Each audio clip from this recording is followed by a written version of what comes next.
এটা হলো দুনিয়ার সব থেকে বড় বাচ্চা। সে এতটাই বড় যে তাকে একটা কাপড় তৈরি করে দেওয়ার জন্য 50-60 জন চাকর রাখতে হয়। এমনকি তাকে ঘুম পাড়ানোর জন্য একজন পার্সোনাল জাদুকর রাখতে হয়। কিন্তু সেই বাচ্চাটা কিছুটা বড় হয়ে যাওয়ার পরেই পড়াশোনা করার জন্য স্কুলে চলে যায়। কিন্তু সেই স্কুলগুলো অনেক ছোট থাকার কারণে তাকে বাইরে বসেই পড়াশোনা করতে হয়। সে পড়াশোনায় অনেক ভালো হওয়ার কারণে সবার আগে ম্যাডামের প্রশ্নের উত্তর দিয়ে দিতে পারতো। এই জন্য তার উত্তর দেখে টিচার অনেক অবাক হয়ে যেত। এরপর স্কুল ছুটি হলেই সবগুলো বাচ্চা পুকুরে গোসল করার জন্য যেতে শুরু করে দেয়।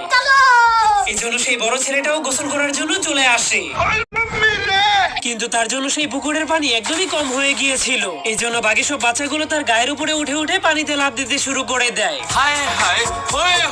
এরপর ক্রিসমাসের সময় সান্টা ক্লজ সবগুলো বাচ্চাকে ছোট ছোট গিফট দিয়ে দেয়। কিন্তু সেই বড় ছেলেটার গিফট এতটাই বড় ছিল যে সেটাকে উঁচু করতেও 3 জন মানুষের প্রয়োজন হয়। আর তার ভেতরে ছিল একটা কুড়াল। এই জন্য সে অনেক খুশি হয়ে সেই কুড়াল দিয়ে জঙ্গলে সবগুলো গাছকে কাটতে শুরু করে দেয়। এটা হলো দুনিয়ার সব থেকে বড় বাচ্চা। সে এতটাই বড় যে